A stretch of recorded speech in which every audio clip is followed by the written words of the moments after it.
할렐루야. 주 예수님 은혜 안에서 평안하셨습니까? 주 예수님 재림 징조에 대한 말씀, 이제 25번째 말씀을 드리려고 합니다. 지난 시간에요, 마태복음 24장 40절과 41절에 대한 말씀, 두 사람이 밭에 있으면 하나는 데려감을 당하고 하나는 버려둠을 당할 것이요, 두 여자가 맷돌을 갈고 있으면 하나는 데려감을 당하고 하나는 버려둠을 당할 것이니라 라는 그 말씀에서 계속 이어서 말씀을 드리고자 합니다. 이처럼 이 비유들 중 네 가지는요, 다 의인들, 구원받을 자의 모습을 먼저 언급한 후에 악인들의 모습을 뒤에 언급을 하는데요, 이들 비유들의 문맥, 그 맥락을 감안할 때요, 첫째 비유에 해당하는 데려감을 당한 자와 버려둠을 당한 자의 비유 역시도 같은 순서로 해석을 해야 합니다. 즉, 데려감을 당한 자는 구원을 받은 자요, 버려둠을 당한 자는 심판받을 자로 해석을 해야만 합니다.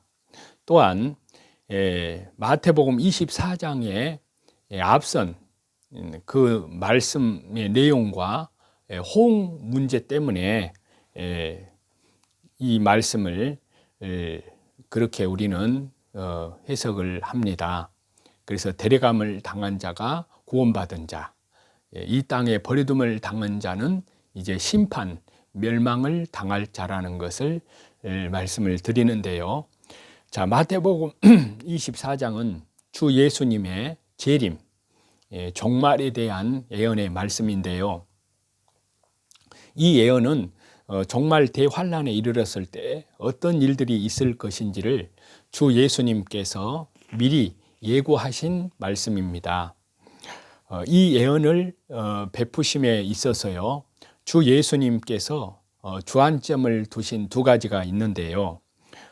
즉 마태복음 24장 주 예수님 재림, 종말 예언의 핵심은요, 크게 두 가지로 나눌 수 있는데요. 첫 번째는 종말에 예수님 재림의 종말에 이루어질 사건들, 그 징조를 말씀하시고요. 두 번째는 주 예수님의 재림, 종말 대환란 때에 하나님께서 성도들을 보호하시고 구원하신다는 그런 내용이 핵심 내용입니다.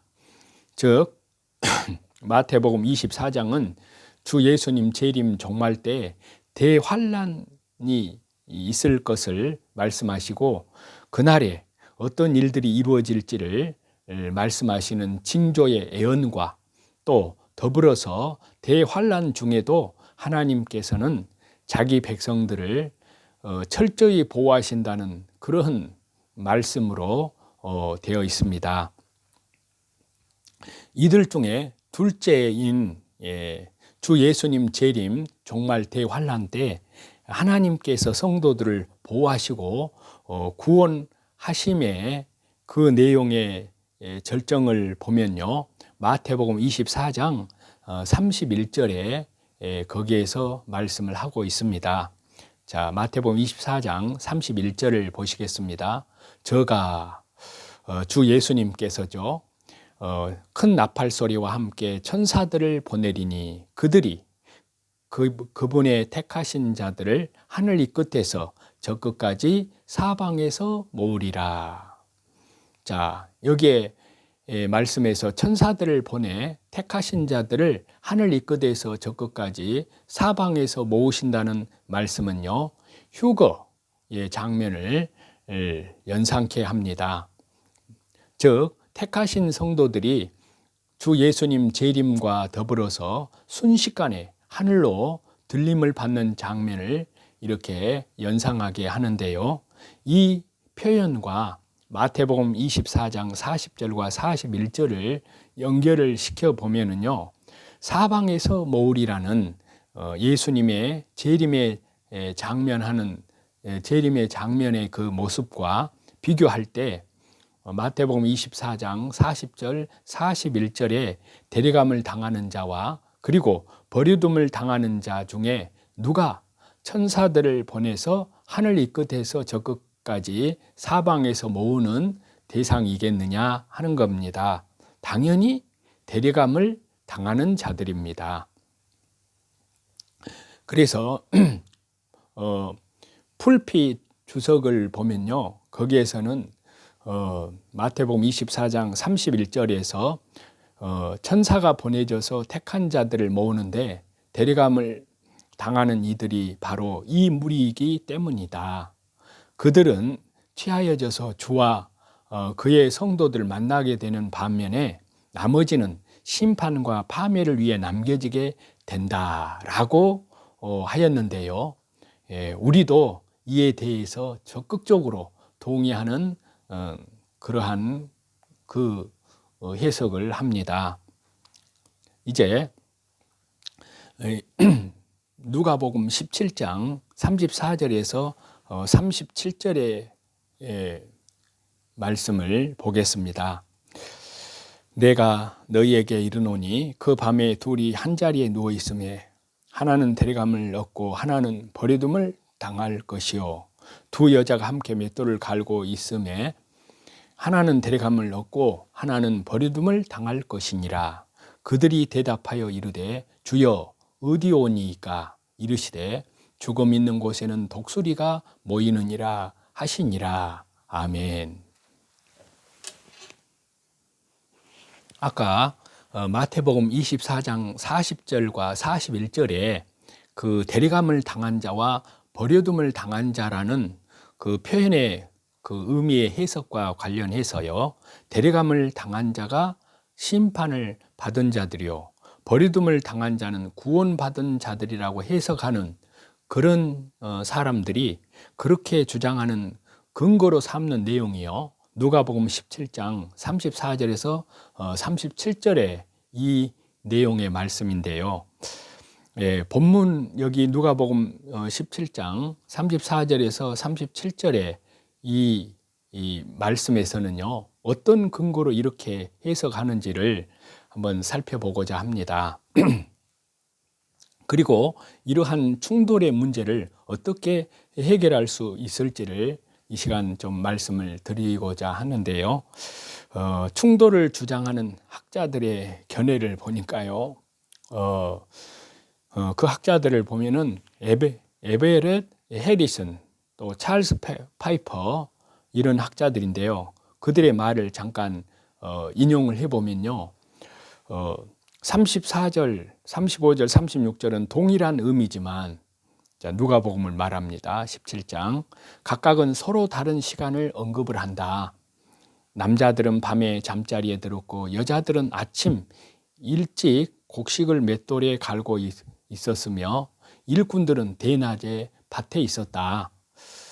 이것은 주님 재림하실 때의 순간적인 행동을 암시하는 것이다. 왜냐하면 어느 한순간의 재림이라도 지구상의 시차로 인해서 지역에 따라서 다른 시간대에 일어나기 때문이다. 데려감은 자주 성도들에게 적용시켰지만 그것은 심판할 죄인들을 모으기 위한 행동으로 보는 것이 좋다라고 그렇게 말을 했는데요. 그리고 가라지와 땅의 포도송이에 대한 그 말씀과 비교해 보라. 죽음 있는 곳에는 독수리가 모이느니라. 제자들이 데려가는 사람들은 어디로 가는 것인가를 알고 싶다고 할 때 주님은 속담으로 대답을 하셨다. 그 새들이 그리스도 주위로 모이는 성도들을 나타낸다는 해석은 이 속담의 의미에 적합하지 않다. 그것은 차라리 대표적이고 악한 문명 속에 독수리처럼 돌연히 임한 심판을 언급하는 것으로 보는 것이 좋다. 이렇게 말을 하고 있습니다. 자, 여기에 에버럿 해리슨과 찰스 파이퍼의 그 주석을 보면은요, 데려감을 당하는 이들이 심판을 당하는 이들이라고 해석하는 대표적인 입장인데요. 이들은 데려감을 당하는 것을 이어지는 누가복음 17장 37절과 연결을 짓는데요. 즉 데려감을 당하고 버려둠을 당한다는 말씀에 대해서 제자들의 어디로 데려가느냐는 질문이 이어지고, 이에 대해서 죽어 믿는 곳에 독수리가 모인다는 심판을 의미하는 말씀이 이어졌다는 것입니다. 이에 입각을 해서 그들은 데려감을 당하는 이들이 곧 심판을 당하는 이들이고, 남겨지는 이들이 구원받은 자들이라고 주장을 펼칩니다.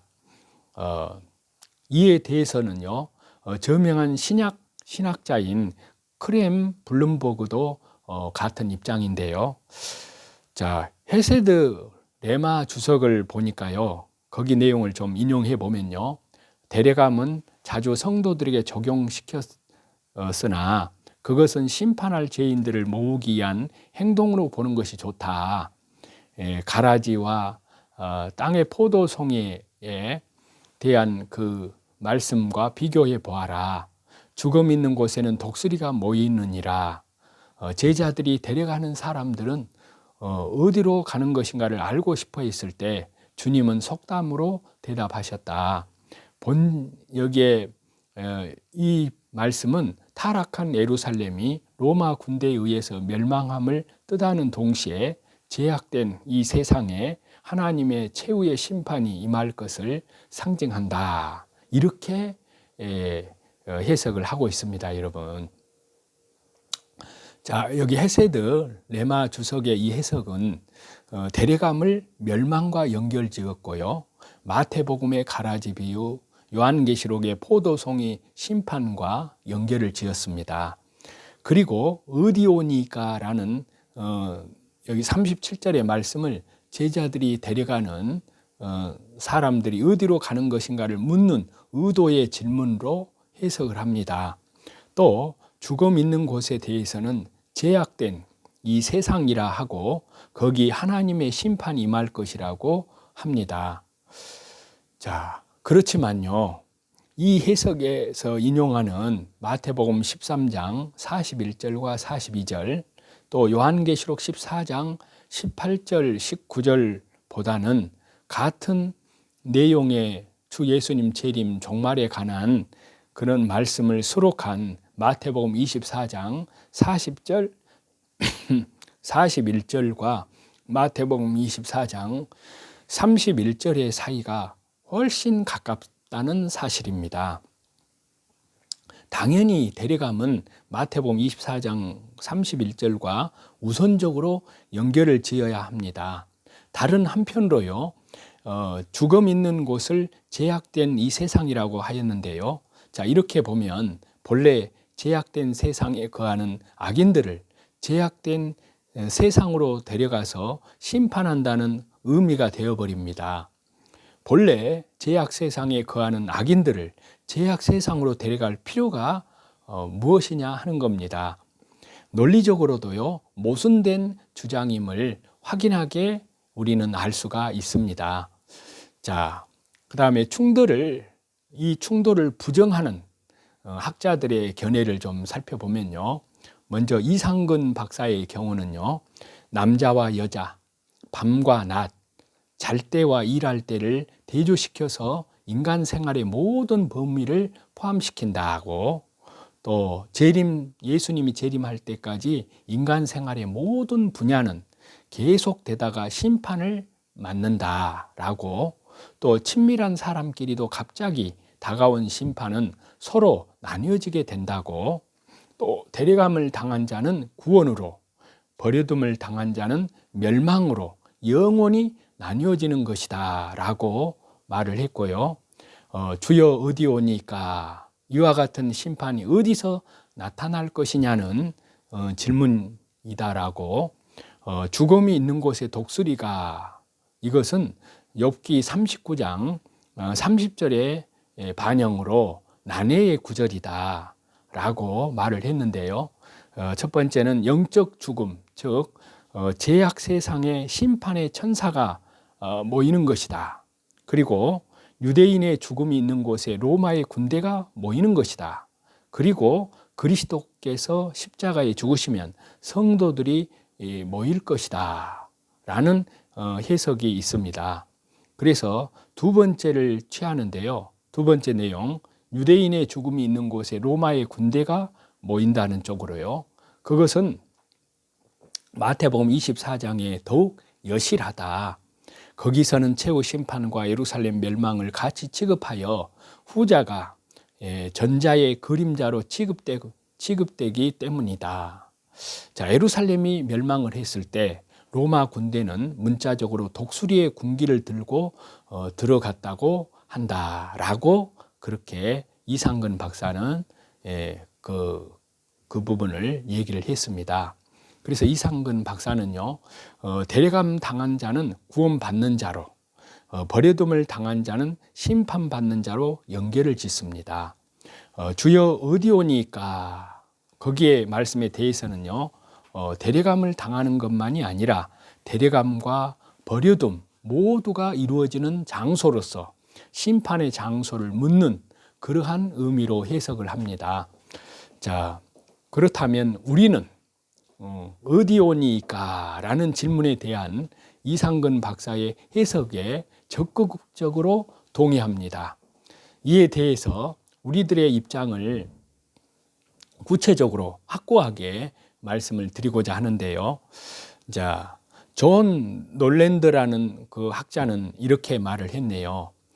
원래 본문 속에서는 어떠한 모성이 있었는지는 몰라도 누가복음의 본문의 배경 속에서 노아와 롯의 이미지는 우리로 하여금 데려감을 당하는 것이 구원의 이미지이고 버려둠을 당하는 것이 멸망으로 버려지는 것에 관한 이미지라고 권장한다. 한 사람은 구원을 위하여 데려감을 당할 것이고 또 한 사람은 버려둠을 당하여 다가올 멸망에 휩쓸리게 될 것이다. 은혜를 입은 자들은 어디로 데려감을 당하게 될 것입니까? 라고 제자들은 묻는다. 이에 대한 대답은 모호하지만 독수리들이 죽음에 모여든다는 이미지는 제자들이 인자에게로 예수님에게로 모여드는 것에 적용될 것이다 라고 존 놀랜드라는 학자는 이렇게 해석을 했습니다. 그래서 여기 존 놀랜드의 해석 중에 어디 오니까를 은혜 입은 자는 어디로 데려갑니까? 라고 해석을 했고요. 그 다음에 죽음 있는 곳에는 독수리가 모이느니라. 이거를 제자들이 인자, 즉 주 예수님께 모여든다고 해석하는 것은 지나치게 자기적이라는 그런 결론을 내리는데요. 그렇지만 존 넬런드 그는 누가복음 17장 26절에서 32절의 내용에 포함된 노아 그리고 롯의 시대에 있던 일과 연결지어서 데려감을 구원과 버려둠을 멸망과 연결을 짓습니다. 이러한 놀랜드의 접근과 해석은 매우 적절하고 타당한 것으로 우리는 그렇게 여겨집니다. 자, 칼빈은 또 어떻게 말을 했느냐 하는 겁니다. 자, 칼빈이 한 그 해석을 인용을 해보면요. 누가복음에서는 여기에서 죽음이 있는 곳에는 독수리가 모이느냐를 덧붙인다. 이것은 최후의 날에 한정된 것이 아니다. 주여 어디 오니까 하고 제자들이 물었을 때 곧 어떻게 하면 우리들이 그런 난리 속에 바로 서 있을 수 있으며 남을 수 있습니까? 그리고 어떤 피난처가 우리를 함께 보호할 것입니까? 라고 물었을 때 그리스도께서는 자신이 확고한 연합체로서 여기에 하나님의 모든 자녀들이 집결하여야 한다는 점을 지적하고 있다. 이렇게 칼빈은 해석을 했습니다. 그러니까 칼빈의 경우는요, 데려감을 당한 자와 버려둠을 당한 자와 관련해서 어느 편이 구원받을 자이고 심판받을 자인지에 대한 해석은 하지 않았습니다. 그렇지만요, 죽음이 있는 곳에 독수리가 모이느냐라는 표현은 놀랜드와의 해석과 좀 비슷합니다. 즉 죽음이 있는 곳에 독수리가 모이듯이 하나님의 자녀들이 그리스도를 중심으로 모이게 되며 이것을 데려감을 받는 것으로 해석을 한 것입니다. 이를 감안해 보았을 때요, 데려감을 받는 것은 구원으로 인식을 하고 있고요, 또 버려둠을 당하는 것은 심판으로 인식하였음을 우리는 알 수가 있습니다. 그렇다면 우리들의 견해는 어떤 견해인지를 좀 말씀을 드리고자 합니다. 그래서 우리는 잘 말씀에서 문맥에 따라 잘 분별을 해야 됩니다. 그래서 우리는 누가복음 17장 34절에서 37절에 데려감을 받은 자를 구원받은 자로, 버려둠을 당하는 자를 멸망할 자로 우리는 그렇게 해석을 합니다. 그 이유는요, 몇 가지가 있는데요. 첫 번째는 마태복음과 연결을 했을 때 그런 의미가 되기 때문입니다. 두 번째는요, 언어의 의미와 문맥적인 의미 때문입니다. 그리고 세 번째는요, 노아의 때의 모습과 비교해서 그렇습니다. 그래서 오늘은 마태복음과 연결의 의미 때문인데요, 그것으로 오늘 결론을 짓고자 하는데요. 마태복음 24장 40절과 41절을 말씀을 드리면서 세 가지 사실을 말씀을 드렸는데요. 첫 번째, 데려감을 당하고와 버려둠을 당하고의 원문의 의미가 전자는 긍정적인 의미가 강하고 후자는 부정적인 의미가 강하다는 사실과 연결을 해서요, 데려감이 구원이고 버려둠이 심판을 뜻한다고 해석을 했습니다. 두 번째는요, 마태복음 24장 40절에서 41절에 이어지는 내용입니다. 마태복음 24장 40절과 41절에 이어서요, 네 개의 예수님의 재림, 정말 재림 때의 상황을 나타내는 비유가 나오는데요, 이 모든 비유는 주 예수님 재림, 종말 때에 두 종류의 사람들로 구분되고, 먼저 소개된 이는 구원을 받고 나중에 소개된 이들은 심판을 받는 것을 내용으로 합니다.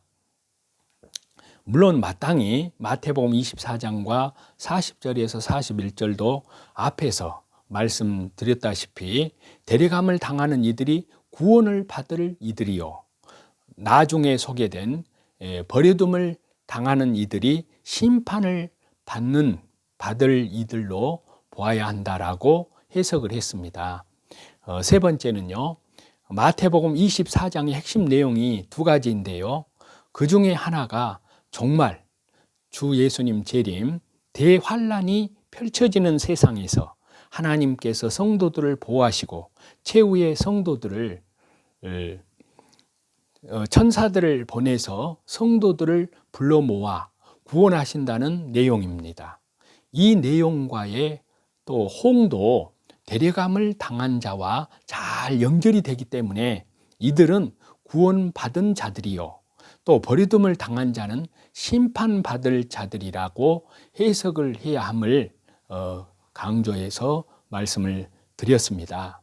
당연히 마태복음의 병행 본문이라고 할 수 있는 누가복음 17장 역시 버려둠과 데려감은 같은 의미로 해석을 해야 옳다고 그렇게 봅니다. 그러니까 데려감을 당하는 자가 구원받은 자, 버려둠을 당하는 자가 말 그대로 버려둠을 당하는 거예요. 심판을 받을 자들입니다. 주 예수님의 재림이 임박했다는 것을 우리들은 항상 주 예수님 재림에 대한 간절한 소망을 가지고 오늘도 그 날과 그때는 아무도 모릅니다. 저도 모르고 아무도 모릅니다. 오직 성부 하나님만 아십니다. 그러나 그날이 되어지기 전에 징조에 대한 말씀은 우리들 시대에 거의 징조가 다 나타나고 있는 것은 사실입니다. 그래서 지금 우리는 7년 대환란 직전, 그리고 주 예수님의 재림 직전, 적그리스도 정부로 온 세계가 지금 나아가고 있는 것입니다. 바로 요한계시록 13장에 있는, 그래서 모든 사람, 세계의 모든 걸 다 적그리스도 정부에서 다 장악을 해서 이제 오른손이나 이마에 표를 받게 하는 이제 짐승표 시대가 지금 다가오고 있습니다. 그런 것들을 잘 알고 그리스도인들은 절대 짐승의 표를 받아서는 안 됩니다. 목숨을 내놓고 이제는 순교자적 신앙으로 살아야 됩니다. 그래서 오늘도 말씀 중심으로, 기도 중심으로, 예배 중심으로 오직 하나님과 믿음으로 동행하면서 삶의 현장에서 하나님께 그리스도의 향기를 세상 사람들에게 나타내서 그리스도의 선한 생명, 이루어진 영혼들에게 이 복음을 증거하면서 사시는 그러한 승리하는 저와 여러분이 다 되시기를 우리 주 예수 그리스도 이름으로 간절히 축원합니다. 찬송 드리시겠습니다. 예수 십자 비로소 그대는 씻기어 있는 것, 더러운 죄 이게 하는 능력을 그대는 참으지 않은 것, 예수님 보혈로 그대는 씻기어 있는 것, 마음속에 여러 가지 죄악이 깨끗이 씻기어 있는 것, 주 예수님과 밤낮으로 늘 함께 그대는 행동을 하는 것, 아무 때나 어디든지 그대는 십자가 붙들고 있는 것, 예수님 보혈로 그대는 씻기어 있는 것, 마음속에 여러 가지 죄악이 깨끗이 씻기어 있는 것,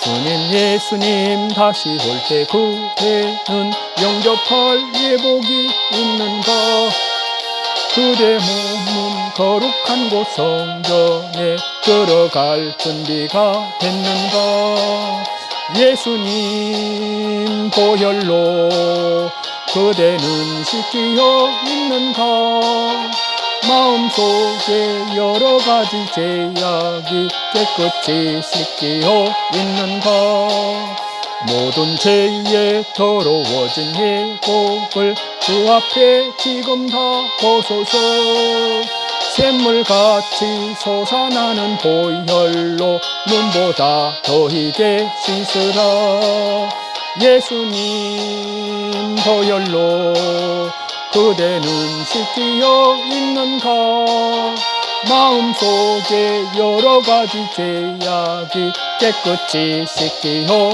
있는 것.